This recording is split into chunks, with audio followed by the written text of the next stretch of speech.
Os irmãos podem abrir em Apocalipse, no último capítulo aí, pode virar a Bíblia de trás para frente aí e abrir em 22, Apocalipse capítulo 22, versículo 6.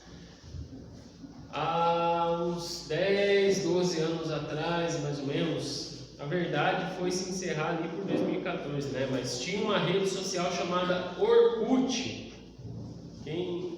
Não sei se os irmãos conheciam, né? Se alguém pegou essa época. Teve algumas pessoas conhecem o Orkut, né? O finado Orkut. Era uma rede social que dominava antes do Facebook, aí, né? Estava em alta antes do Facebook, aí veio o Facebook e encerrou o Orkut. As pessoas foram migrando e tudo mais. Mas no final do Orkut tinha um campo lá que chamava depoimento. Então, não era como no Facebook. Hoje você vai lá no Facebook, publica alguma coisa para a pessoa, eu vou lá, publico alguma coisa para o Ismael, dali uma semana, dali 2 dias talvez, todo mundo que tinha que ver já viu, e vai chegando novas publicações e aquilo vai se tornando obsoleto, né? No Orkut tinha um campo chamado depoimento, que você poderia lá escrever alguma coisa sobre alguma pessoa. Eu ia lá, escrevia alguma coisa sobre o Michael e aquilo ficava fixado na página principal do Michael para todo mundo ver. Então eu ia lá, dizia o quanto aquela pessoa era importante, o quanto ela era especial, para que todos vissem de alguma forma, né? Inclusive as pessoas que tinham acabado de se conhecer costumavam também escrever depoimentos umas para as outras, né? É aquela famosa frase, o que dizer dessa pessoinha maravilhosa que eu mal conheço, mas já considero demais. Então rolava até umas mentirinhas nesses depoimentos aí, né? Casais escreviam depoimentos uns para os outros, era uma forma de se sentir um pouco importante. Inclusive quem não tinha depoimento podia negociar um depoimento. Eu poderia chegar para alguém e dizer assim, escreve um depoimento lá para mim que eu não tenho nenhum, e daí eu escrevo um de volta para ti. Era uma forma mais ou menos de se sentir importante, né? Agora, eu vou dizer para vocês que se o Orkut existisse na época bíblica, nos tempos bíblicos, as piores pessoas do mundo para escrever um depoimento seriam os escritores bíblicos. Seriam João, Pedro, Mateus, os evangelistas. Sabe por quê? Porque eles não ligavam muito para esse negócio de politicamente correto, de passar pano, né, passar uma maquiagem naquilo que eles iriam falar. O que eles tinham para falar, eles falavam mesmo. E é justamente esse descompromisso com uma certa maquiagem, né? Não vamos chamar de falsidade, porque nem sempre é falsidade, às vezes é uma omissão, às vezes é uma passada de pano ali, mas é esse descompromisso que torna a Bíblia um livro tão importante, um livro tão legítimo, um livro tão verdadeiro. Vamos ler o texto aqui, Apocalipse capítulo 22, versículo 6 até o fim do livro. Então o anjo me disse, estas palavras são fiéis e verdadeiras. O Senhor, o Deus dos espíritos dos profetas, enviou o seu anjo para mostrar aos seus servos as coisas que em breve devem acontecer. Eis que venho sem demora. Bem-aventurado aquele que guarda as palavras da profecia deste livro.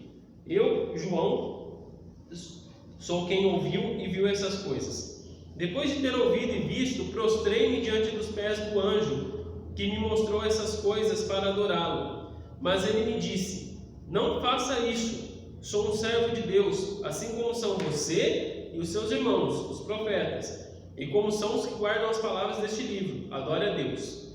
Disse-me ainda, não celes as palavras deste livro, da profecia deste livro, porque o tempo está próximo. Continue o injusto a fazer injustiça, e continue o imundo a ser imundo. O justo continue na prática da justiça, e o santo continue a santificar-se. Eis que venho sem demora, e comigo está a recompensa que tenho para dar a cada um segundo as suas obras. Eu sou o Alfa e o Ômega, o primeiro e o último, o princípio e o fim. Bem-aventurados aqueles que lavam as suas vestes, para que tenham direito à árvore da vida e entrem na cidade pelos portões. Fora ficam os cães. Opa, então não vai ter cachorro no céu? Então, cães aqui é um termo que era usado para se referir a pessoas imorais. Então, fulano de tal é um cão. Acho que dá para imaginar ainda hoje, né? É o cão chupando manga, talvez. Fora ficam os cães, os feiticeiros, os impuros, os assassinos, os idólatras e todo aquele que ama e pratica mentira. Eu, Jesus, enviei o meu anjo para dar testemunho destas coisas a vocês nas igrejas. Eu sou a raiz e a geração de Davi, a brilhante estrela da manhã. O Espírito e a noiva dizem: vem. Aquele que ouve, diga: vem. Aquele que tem sede, venha. E quem quiser, receba de graça da água da vida. Eu, a todo aquele que ouve as palavras da profecia deste livro, testifico: se alguém lhes fizer qualquer acréscimo, Deus lhe acrescentará os flagelos escritos neste livro. E se alguém tirar qualquer coisa das palavras do livro dessa profecia, Deus tirará da sua parte da árvore da vida, da cidade santa e das coisas que estão escritas neste livro. Aquele que dá testemunho destas coisas diz: certamente venho sem demora. Amém. Vem, Senhor Jesus. A graça do Senhor Jesus seja com todos. Existe uma coisa na Bíblia, ou melhor, na teologia, que nós chamamos de inspiração bíblica. A inspiração bíblica foi o processo, fala de como foi o processo da escrita, da formação do texto sagrado. Então, de onde é? Vamos pegar João como exemplo, né? Que escreveu aqui o Apocalipse, o apóstolo João. De onde é que ele tirou suas ideias? De onde é que ele tirou todo esse conteúdo? De onde é que ele tirou o seu evangelho?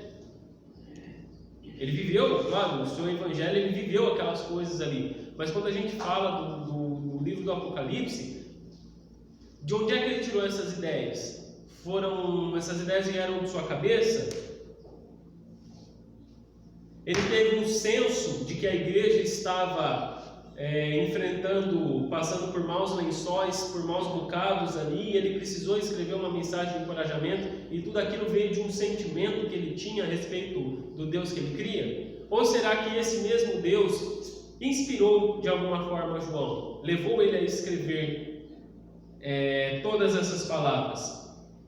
Se Deus levou João a escrever todas essas palavras, como é que foi esse processo? Deus fez um ditado ali, como quando uma professora diz: olha, alunos, atenção, agora vamos para o ditado. E ditou palavra por palavra. Ou ele guiou João e outros profetas, dando certa liberdade para que eles trabalhassem, para que eles escrevessem a sua mensagem.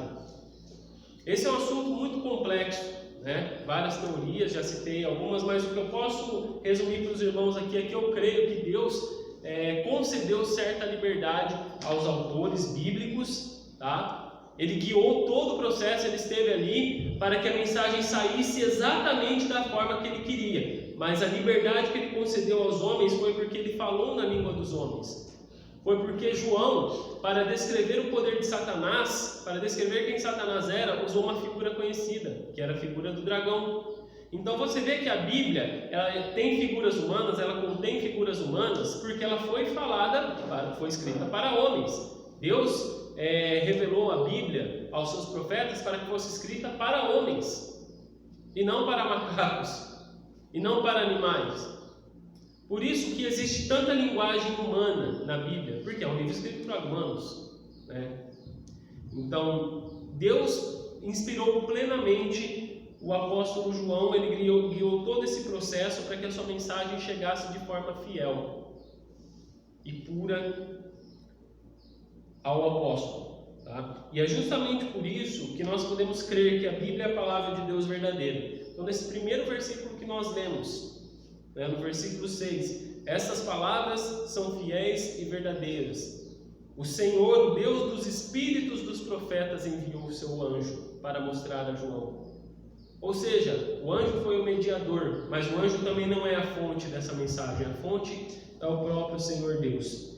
Então, Pedro diria que nenhuma profecia, está lá na sua segunda carta, capítulo 1, versículo 20 e 21, nenhuma profecia jamais surgiu da vontade do homem, mas homens falaram movidos pelo Espírito Santo, falaram da parte de Deus movidos pelo Espírito Santo. Então, cada profeta no Antigo Testamento, quando você está lá lendo o Antigo Testamento, até mesmo Moisés, cada homem que dizia assim diz o Senhor, essa pessoa tinha consciência de que ela estava falando da parte de Deus. Não era uma fantasia da cabeça dessa pessoa.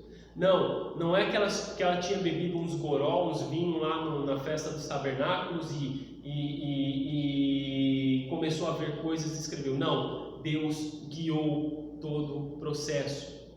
Deus falou a homens e homens falaram a homens. Discordar disso, discordar do fato de que a Bíblia se reconhece como palavra de Deus é desonestidade. Porque a Bíblia diz isso. Você pode até dizer assim, mas eu não acredito que a Bíblia seja a palavra de Deus. Ok, mas a Bíblia acredita ser a palavra de Deus. Os autores acreditavam estar falando da parte de Deus. E se a Bíblia não é a palavra de Deus, então ela é um livro como outro qualquer. Não podemos sequer dizer que Deus é amor. Porque de onde tiramos essa história de que Deus é amor? Da Bíblia. E o apóstolo João escreveu em sua primeira carta. Como é que temos tanta certeza que Deus é amor se Deus não falou aos homens? Não podemos nem dizer que Jesus foi um homem justo que caminhou sobre a terra e que ensinou o bem e que lutou contra injustiças. Porque de onde que nós tiramos essa ideia de que Jesus foi um homem bom e que lutou contra as injustiças? Da Bíblia. Porque 4 evangelistas e Lucas também, ali no livro de Atos, deram testemunho a respeito de Jesus. Se é um livro como outro qualquer, então temos que peneirar demais ali o testemunho deles. Não podemos acreditar em tudo que eles dizem. Então, a Bíblia, ela se reconhece como palavra de Deus. Nós precisamos crer nisso. Porque crer que a Bíblia é a palavra de Deus vai guiar todo o nosso entendimento, vai guiar toda a forma como nós vemos a própria Bíblia, né, como nossa única regra de fé e prática. Nós baseamos nossa vida e toda a nossa esperança nisso aqui. Não faz sentido basearmos toda a nossa vida e toda a nossa esperança se essa palavra não for uma palavra de Deus, se for uma palavra de homem qualquer. Aí talvez muitos vão dizer, né, novamente, mas é muito fácil ter visões, ter sonhos que ninguém pode comprovar perante a ciência. É muito fácil talvez beber uns drinks ou outros aí, ver qualquer coisa e escrever aquilo que eu vi. Só que a questão é, os autores bíblicos não escreviam qualquer coisa. Segundo ponto, se a Bíblia fosse um livro somente para vender, com certeza não seria muito popular. No começo eu falei aqui daquela história do Orkut, dos depoimentos. Eu falei que os autores bíblicos eram as piores pessoas para escrever depoimentos, né? E talvez serão as piores pessoas até mesmo para escrever uma autobiografia, para falar de si. Então João, nessa ocasião, ele está lá, diante do anjo que levou a ele toda a revelação do Apocalipse. Ele está lá diante daquele anjo glorioso, que mostrou a ele todo o futuro da humanidade, e mostrou a luta que as trevas levantam contra a igreja do Senhor. João estava diante desse anjo glorioso, o anjo da revelação. João, um judeu, que conhecia muito bem os 10 mandamentos. E conhecendo muito bem os 10 mandamentos, ele sabia que o primeiro mandamento dizia: não tenhas outros deuses diante de mim.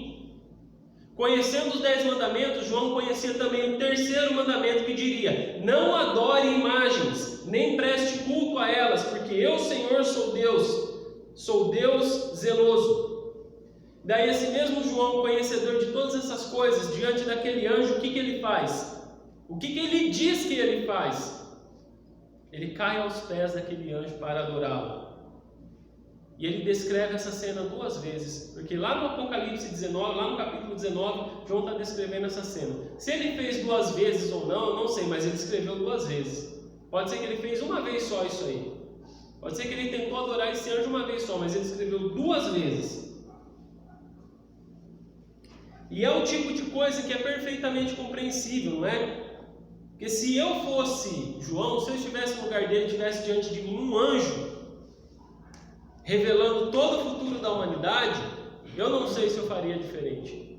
Eu não sei se eu seria tão frio emocionalmente falando, se eu conseguiria conter minhas emoções e não cairia também tentando adorar aquele anjo. Eu não sei se eu faria diferente, porque afinal de contas eu sou humano, não é? E por mais que eu compreenda que João teve esse momento de fraqueza, uma coisa é certa: o que ele fez foi pecado, não foi? Então o que ele está dizendo ali? O que eu fiz ali foi um pecado. Eu cometi um pecado de idolatria. O próprio João está falando sobre si mesmo, que ele cometeu o pecado de idolatria. Se não fosse pecado, o anjo teria ficado quieto, mas o anjo levanta ele e fala: ô meu, levanta aí, cara, levanta aí, você tem que adorar a Deus, você não tem que me adorar. A mensagem que eu trago não vem de mim, vem de Deus. Eu sou apenas um servo, como você e como todos os outros crentes. Então a verdade é que nós somos servos uns dos outros. Então não tem que haver louvor e adoração entre nós, temos que adorar a Deus. E aí eu pergunto, se a Bíblia fosse um livro feito somente para controle da população, somente para vender, quem nesse raio do mundo, escreveria um livro para encorajar uma igreja a adorar a Deus, dizendo que cometeu o pecado da idolatria? Então João está dizendo aqui, está confessando o seu pecado, está revelando: olha, eu cometi um pecado ali. Se fosse eu, talvez, escrevendo alguma coisa fora da direção divina, sem a inspiração divina em mim, eu com certeza daria uma maquiadinha. Se eu não estivesse sendo inspirado por Deus como João foi, eu com certeza iria maquiar o meu pecado naquele momento. Sabe como é, né, irmãos? Imagina eu escrevendo, sabe como é, irmãos? Eu estava lá, aquele anjo, tal, não sei, o cara era glorioso, me mostrou todas aquelas coisas. Nossa, eu não sei o que me aconteceu, não sei como é que foi acontecer isso. De repente eu estava de joelho diante dele. Mas quem não faria isso, não é? Aí a gente já se justifica a partir do que talvez a pessoa faria, não é? Talvez eu diria: foi apenas uma reação de humildade. Eu apenas quis me humilhar diante daquele anjo, ser humilde diante de um anjo que estava mostrando tantas coisas boas assim. Maldito seja o nosso orgulho. Maldito seja o nosso orgulho que nos faz orgulhar até mesmo da nossa humildade. E nós precisamos tratar esse orgulho diante de Deus, como João fez. João expôs a verdade no micro. Não tem desculpas. Eu me prostrei diante daquele anjo para adorar e ele me repreendeu por causa disso. Isso acontece por toda a Bíblia, irmãos. Não só nesse caso. Porque Davi, o grande homem, segundo o coração de Deus, o grande rei, a Bíblia diz que ele fez o quê? Que ele adulterou. E a Bíblia não diz só que ele adulterou, mas além de ter adulterado, ele mandou matar o homem, mandou deixar o marido daquela mulher para morrer, para que ele pudesse se casar com ela e acobertar o seu pecado. Um péssimo pai. O que dizer de Abraão? Abraão não teve paciência, né? O amigo de Deus, aquele com quem Deus fez a grande aliança, não é? Aquele a quem Deus chamou pelo nome. O que dizer de Abraão? Não teve paciência para esperar o cumprimento da promessa de Deus, teve relações com a sua escrava, e dessa relação surgiu Ismael, que foi pai dos povos árabes, e por causa disso temos todo esse conflito que vemos atualmente.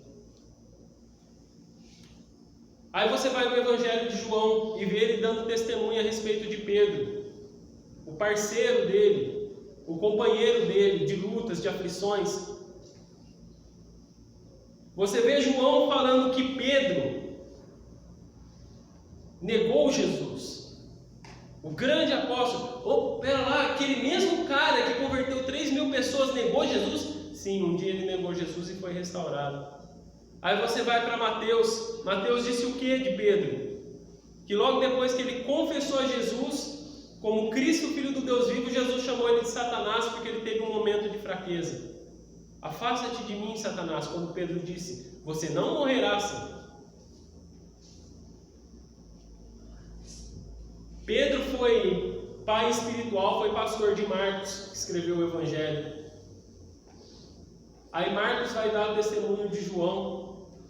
João, que hoje é conhecido como apóstolo do amor, um dia ele queria mandar descer fogo do céu para queimar as pessoas que não queriam receber Jesus. E hoje ele é reconhecido como apóstolo do amor.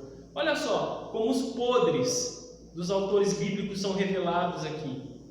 Mateus, o evangelista Mateus, dando testemunho de si mesmo, ele falou assim: eu era cobrador de impostos. Eu era cobrador de impostos, roubava do meu povo, até que Jesus me chamou. Imagina. E o que dizer de Judas? Não, fala a verdade. Se você tem um grupo de amigos hoje e alguém trai a tua confiança, você vai lá, primeira coisa que você faz, excluir todas as fotos que você tem em rede social com essa pessoa. Depois você vai lá e excluir a própria pessoa do seu Facebook, do seu Instagram. Aí você bloqueia o contato dela no WhatsApp. Se alguém te perguntar assim: mas um dia eu te vi andando lá com fulano de tal, Deus o livre, quero nem saber mais desse cara. E o que os 4 evangelistas fazem a respeito de Judas? O traidor que entregou Jesus para morrer. Não, ele foi um dos nossos. Ele foi um dos nossos, mas ele não permaneceu conosco. Era o tipo de coisa que era vergonhosa admitir, não é? Você concorda que era vergonhoso, seria vergonhoso admitir que tinha um traidor no meio do seu grupo, não é? No meio da sua família, talvez, na igreja. Nós nos envergonhamos de traidores. Mas os autores bíblicos escancaravam toda a podridão. Não, tinha um traidor mesmo entre nós, e tinha muito mais. O próprio Jesus chamou Judas de demônio, em João capítulo 6. Tinha muito mais. Eles escancaram toda a podridão, sabe por quê? Porque a Bíblia não era sobre eles. O que eles estavam escrevendo, o evangelho que eles escreviam e todo o testemunho que eles escreviam não era sobre eles. Não era sobre os seus pecados.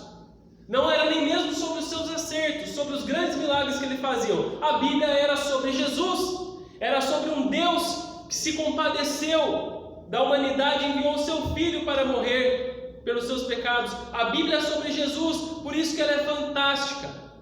Por isso que ela supera toda essa podridão, por isso que ela escolhe homens podres em seus pecados, limpa os seus pecados e manda que eles preguem esse evangelho que pode purificar pessoas. Mas você é um hipócrita.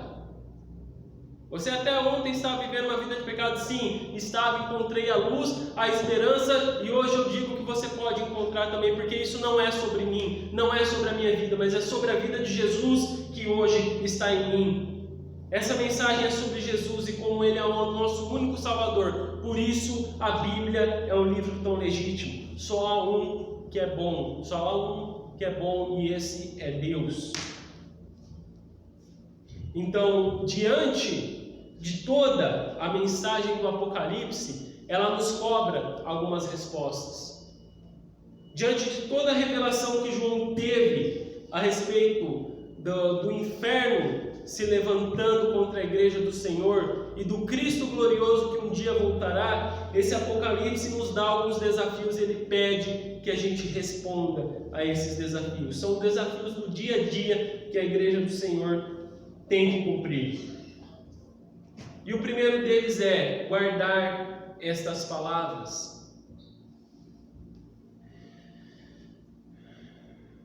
Bem-aventurado aquele que guarda as palavras da profecia deste livro.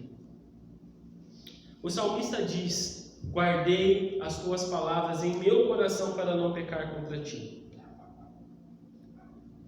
E guardar essas palavras em nosso coração é deixar aquilo lá no fundo, enraizado, criar raízes, para que no momento certo aquilo nos sustente. É como uma poupança. Você vai lá mês a mês, depositando dinheiro, vai só poupando, guardando. No momento de necessidade aquilo vai te socorrer. A palavra de Deus é a mesma coisa. Ela precisa nos dar forças, ela precisa ser o nosso combustível, ela precisa estar acumulada e guardada dentro do nosso coração. E o que nós precisamos nos lembrar, guardar no nosso coração a partir da mensagem do Apocalipse, é que Jesus voltará. É nos lembrar que por trás de todas as lutas que enfrentamos, há um dragão furioso contra a igreja de Cristo e que quer nos fazer perder o foco. Precisamos conhecer os nossos inimigos, precisamos saber que eles estão ativos e lutando contra nós, mas também precisamos lembrar que já são inimigos vencidos. E por isso precisamos perseverar em nossa fé, porque esse dragão, ele já foi vencido por Cristo através da morte e ressurreição dele. E um dia esse Cristo retornará para concluir a sua vitória. Segunda coisa, segundo desafio que precisamos responder é adorar unicamente a Deus. Então, quando o anjo vê João prostrado diante dele, ele não aceita. Ele ordena que João se levante, que João adore a Deus, dizendo que eu sou um servo de Deus. Não faça orações a mim, faça orações a Deus. Não adore a mim, adore a Deus. Isso significa que aquilo que pertence a Deus devemos dar unicamente a Deus. Adorar é o mesmo que devotar. Deus nos criou para o louvor da sua glória, diz Efésios 1. E nos criando para o louvor da sua glória, Ele nos criou como pessoas que são adoradoras por natureza. O nosso coração, ele é inevitavelmente adorador. Ele vai sempre estar em busca de algo para devotar a sua atenção. Então a questão não é se você vai devotar a sua vida a algo, a alguma causa ou não. A questão é quem ou o que você vai adorar ou já está adorando. Espero que seja Deus. Mas pode ser que no meio disso tudo muitos adorem a si mesmos. É possível devotarmos todo o centro da nossa atenção à nossa própria vida. Mas alguém ou alguma coisa a gente vai adorar. Inevitavelmente o nosso coração será entregue, talvez ele já esteja. E são os famosos ídolos. Alguém disse que um ídolo é qualquer coisa que você olhe e diga lá no fundo do seu coração: se eu tiver isso, sentirei que minha vida tem sentido, e então saberei que tem valor, estarei seguro e em posição de importância. Isso pode ser tua situação financeira, pode ser o dinheiro que você tem, que você considera algo tão seguro. Isso pode ser os teus relacionamentos, as tuas amizades. Pode ser qualquer coisa que você devote a sua atenção. Então nós estamos sendo convidados por Cristo a abandonar tudo aquilo que dá sentido e segurança à nossa vida e nos entregar de corpo, alma, mente e coração, com todos os nossos recursos em direção a Deus. Somos convidados a redirecionar o nosso coração para aquele que nos criou e viver uma vida que glorifica o seu nome. Isso é adoração. Terceiro desafio que temos diante do livro do Apocalipse é crer no cumprimento das promessas de Deus. E a promessa que mais esperamos hoje é a volta de Jesus, a segunda vinda de Jesus para buscar a sua igreja. Jesus disse: eis que venho sem demora. Só que esse sem demora já dura quase 2000 anos, não é? Jesus foi crucificado ali por volta do ano 27 a 30 da nossa era, né? Então isso já são quase 2000 anos. E daí? Faz todo esse tempo que ele disse que iria voltar e ainda não voltou. Será que isso é real mesmo? O que será que Cristo está esperando para voltar? Será que isso não é conversa para boi dormir? Será que estamos perdendo o nosso tempo? Olha só, quero fazer um exercício aqui com você. Algumas pessoas dizem que a Terra tem 4,5 bilhões de anos. Outras dizem não é tudo isso. A Terra tem, no máximo, aí 10 mil anos de idade. Tem entre 5.700 a 10 mil anos de idade. E a intenção aqui não é julgar quantos anos a Terra tem. Mas vamos pensar que a Terra tem apenas 5.700 anos de idade. Nós não sabemos quando é que o Jardim do Éden foi criado. Quando é que Deus deu a ordem para o homem não comer do fruto da árvore do conhecimento do bem e do mal? Ele foi lá, ele comeu, tentado pela serpente. Nós não sabemos em que ano exatamente isso aconteceu, mas vamos supor que foi no ano de 3.600 a.C., supondo que a Terra tenha mesmo 5.700 anos de idade. Vamos supor que no ano de 3.600 a.C., Adão e Eva comeram do fruto do conhecimento do bem e do mal.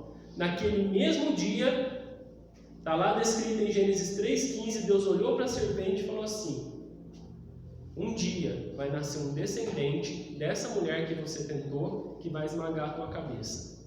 Esse descendente era Jesus. Isso significa que se foi em 3.600 a.C., demorou aproximadamente 3.600 anos para Cristo vir pela primeira vez, para Deus cumprir a sua promessa. Se você crê que a Terra tem 4,5 bilhões de anos, pode ser que tenha demorado muito mais. E só fazem 2.000 anos Jesus prometeu que voltaria. Pedro diz em sua segunda carta que há um motivo para que Jesus esteja prolongando a sua vinda, a sua volta. É porque Ele quer que mais pessoas se arrependam. É porque Ele é misericordioso. E para Deus, a Bíblia diz que 1.000 anos é como um dia. E um dia é como 1.000 anos. Ou seja, não vai ser no tempo que nós esperamos. Deus não sofre a mesma pressão que nós sofremos. Então, se hoje você está vindo esperando a volta de Cristo, ou se você não está mais esperando, passe a esperar. Passe a desejar essa volta. Passe a querer que Cristo volte mesmo. Daqui a pouco nós vamos falar que esse é um outro desafio, desejar a segunda vinda de Cristo. Mas o quarto desafio é: mantenha-se justo e santo.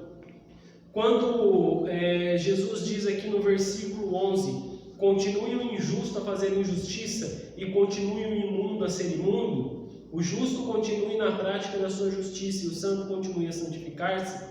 Quando eu leio esse versículo, eu só posso pensar que Deus realmente quer que o ser humano seja feliz. Vá, como diz o cantor, faça o que tu queres. Se o que te faz feliz realmente é ser injusto, é viver uma vida impura, de imoralidade, vá.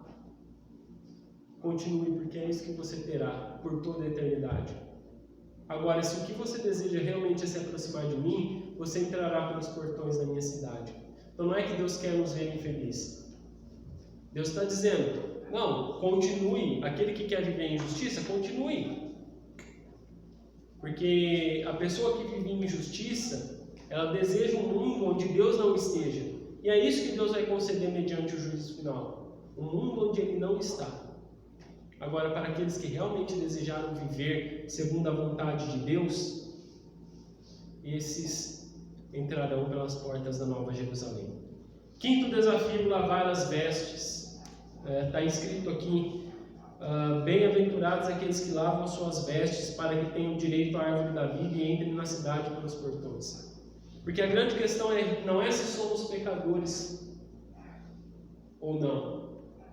A questão é que nós já estamos sujos pelo pecado. E os pecados da igreja sempre estão mais evidenciados.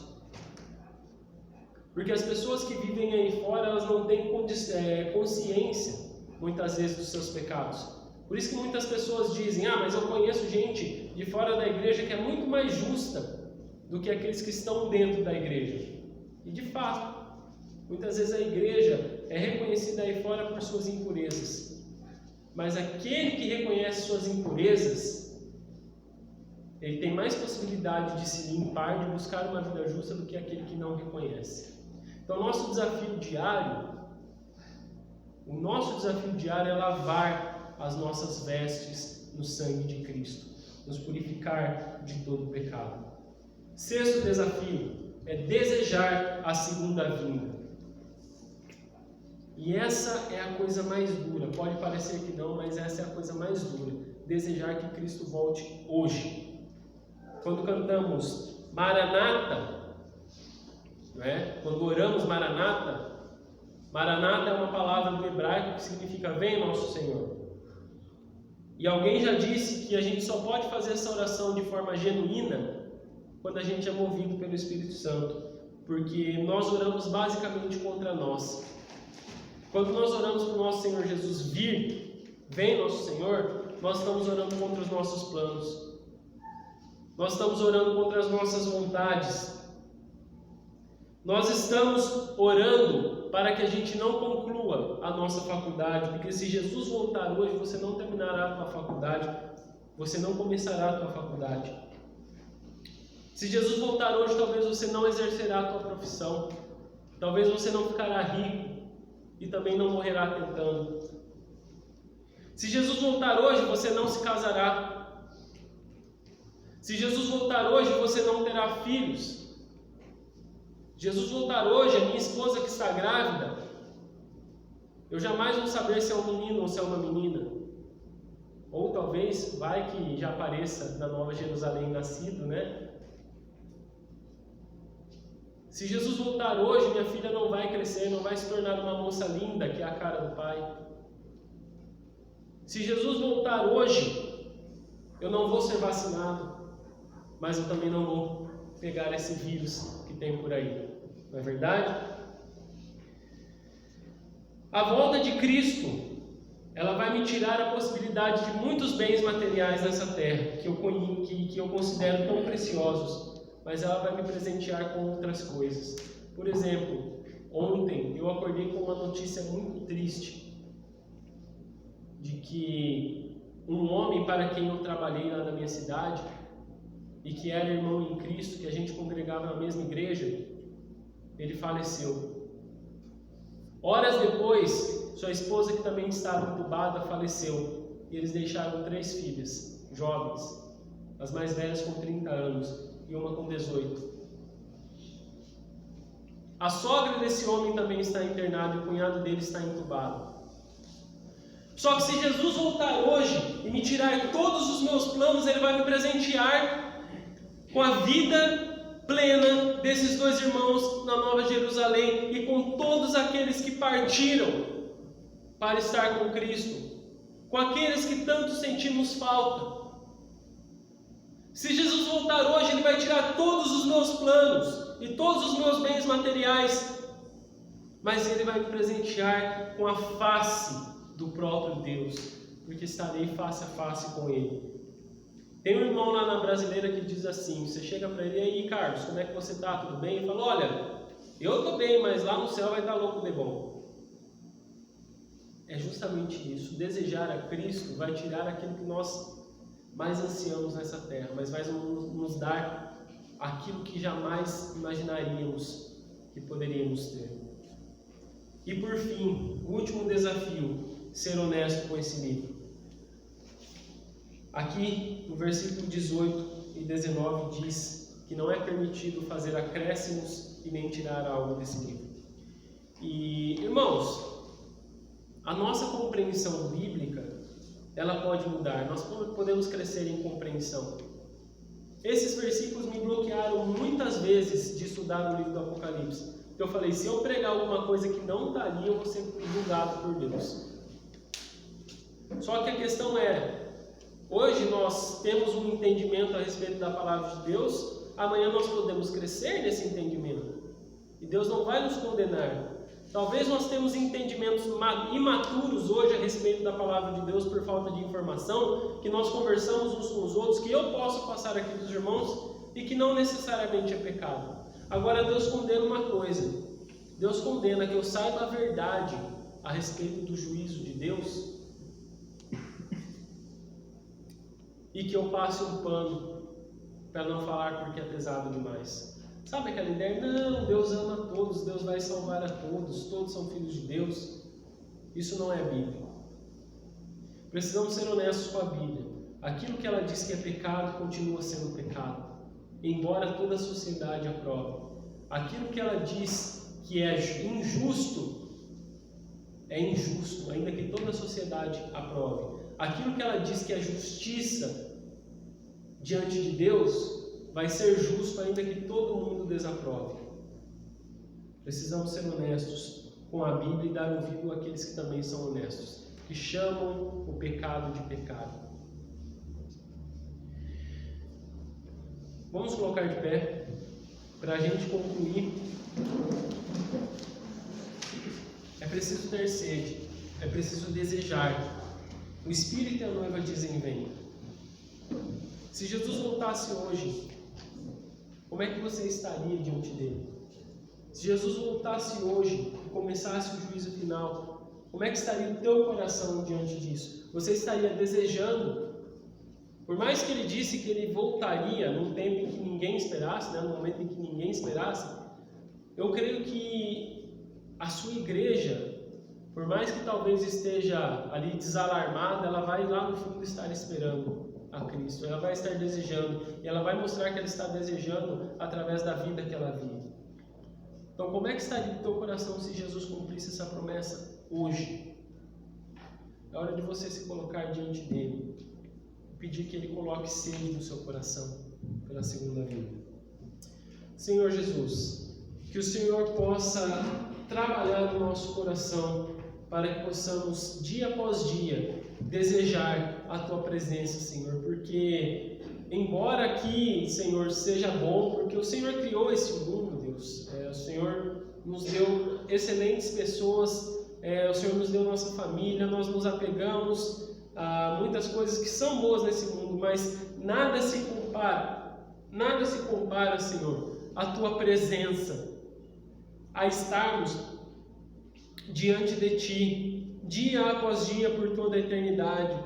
Portanto, Deus, que a gente não se deixe ofuscar pela beleza desse mundo. Que ao vermos a bela natureza que o Senhor criou, que ao vermos as bênçãos que o Senhor nos concede aqui, que o nosso entendimento jamais seja ofuscado, porque o nosso lar não é aqui, Senhor. Nós aguardamos uma pátria celestial. É por essa pátria que vivemos, é por essa pátria que lutamos.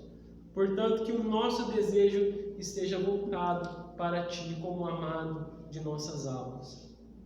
Até lá, Senhor, até que o Senhor cumpra essa promessa, que a gente continue sendo igreja, pregando o Teu Evangelho, falando de Ti aos perdidos